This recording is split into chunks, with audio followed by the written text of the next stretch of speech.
بسم اللہ الرحمن الرحیم۔ ناحق زمین لینے کی سزا، ایسے ہی سچے قصے سننے کے لیے ہمارے چینل کو سبسکرائب کریں اور واقعہ مکمل سنیں۔ حضرت ابو ہریرہ رضی اللہ تعالی عنہ فرماتے ہیں کہ نبی کریم نے فرمایا کہ جس مرد کے پاس دو بیویاں ہوں اور ان کے درمیان انصاف نہ کیا ہو تو قیامت کے روز اس حال میں آئے گا کہ اس کا پہلو گرا ہوا ہوگا۔ مشکوٰۃ شریف۔ حضرت سعد بن عبادہ رضی اللہ تعالی عنہ فرماتے ہیں کہ نبی کریم صلی اللہ علیہ وسلم نے فرمایا کہ جس شخص نے قرآن شریف پڑھا اور پھر اسے غفلت اور سستی کی وجہ سے بھلا دیا، وہ اللہ سے اس حال میں ملاقات کرے گا، وہ جمجم ہوگا یعنی کوڑی ہوگا۔ مشکوٰۃ شریف۔ ایک حدیث میں ہے کہ نبی کریم صلی اللہ علیہ وسلم نے فرمایا کہ مجھ پر میری امت کے گناہ پیش کیے جائیں گے تو میں کوئی گناہ اس سے بڑھ کر نہیں دیکھا کہ کسی کو کوئی قرآن کی سورت آیت آتی ہو اور پھر وہ اسے بھول جائے۔ ترمذی شریف۔ حضرت عبداللہ بن عمر رضی اللہ تعالی عنہ فرماتے ہیں کہ نبی نے فرمایا جس نے نماز کی پابندی نہ کی اس کے لیے نہ نماز نور ہوگی، نہ دلیل ہوگی، نہ نجات کا سامان ہوگا، اور قیامت کے روز اس کا حشر فرعون، قارون، حامان اور ابی بن الف کے ساتھ ہوگا۔ حضرت ابن عمر رضی اللہ عنہ سے روایت ہے کہ نبی کریم کے سامنے ایک شخص نے ڈکار لی، آپ نے فرمایا اپنی ڈکار کم کیا کرو، کیونکہ قیامت کے روز سب سے زیادہ دیر تک وہی بھوکے رہیں گے جو دنیا میں سب سے زیادہ دیر تک پیٹ بھرے رہتے تھے۔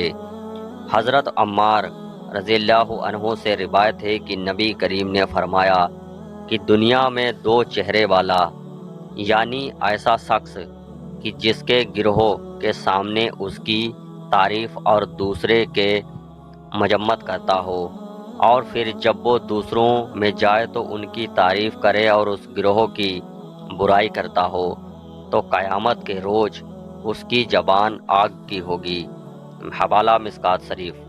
حضرت ابن عمر رضی اللہ عنہ سے روایت ہے کہ جس شخص نے دنیا میں شہرت یعنی تکبر اور اترابے کا لباس پہنا، اسے اللہ قیامت کے روز ذلت کا لباس پہنائے گا۔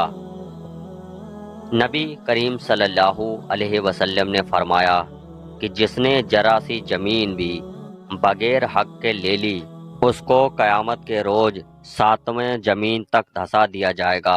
حوالہ بخاری شریف۔ حضرت ابو ہریرہ رضی اللہ عنہ روایت فرماتے ہیں کہ نبی کریم صلی اللہ علیہ وسلم نے فرمایا کہ جس نے کوئی علم کی بات پوچھی گئی جسے وہ جانتا تھا اور اس نے وہ چھپا لی تو قیامت کے دن اس کے منہ میں آگ کی لگام دے دی جائے گی۔ حوالہ احمد ترمذی۔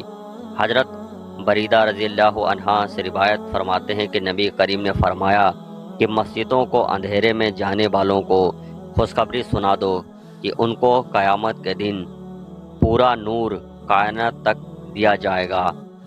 حضرت معاویہ رضی اللہ عنہ سے روایت ہے کہ نبی کریم صلی اللہ علیہ وسلم نے فرمایا کہ اذان دینے والے قیامت کے روز سب لوگوں سے زیادہ لمبی گردن والے ہوں گے۔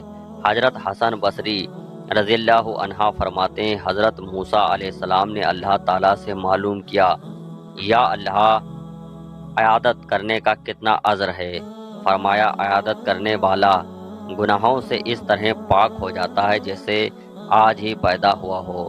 یہاں صغیرہ گناہ مراد ہے، اور یہ بھی ضروری ہے کہ عیادت صرف اور صرف اللہ کی رضا کے لیے کی جائے۔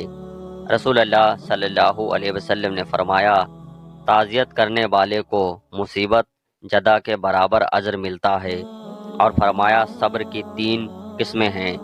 نمبر 1، اطاعت با فرما برداری میں جو تکلیف ہوتی ہے اس پر صبر کرنا۔ نمبر 2، تکلیف با مصیبت پر صبر کرنا۔ نمبر 3، گناہ چھوڑنے میں جو مشقت ہوتی ہے اس پر صبر کرنا۔ حضرت ابو ہریرہ رضی اللہ عنہ نے رسول اللہ صلی اللہ علیہ وسلم کا ارشاد نقل کیا ہے کہ آسمان میں 2 فرشتے ہیں جن کا کام صرف یہ دعا کرنا ہے ایک کہتا ہے یا اللہ خرچ کرنے والے کو بدلہ عطا فرما، دوسرا کہتا ہے یا اللہ بخیل یعنی کنجوس کے مال کو برباد کر دے۔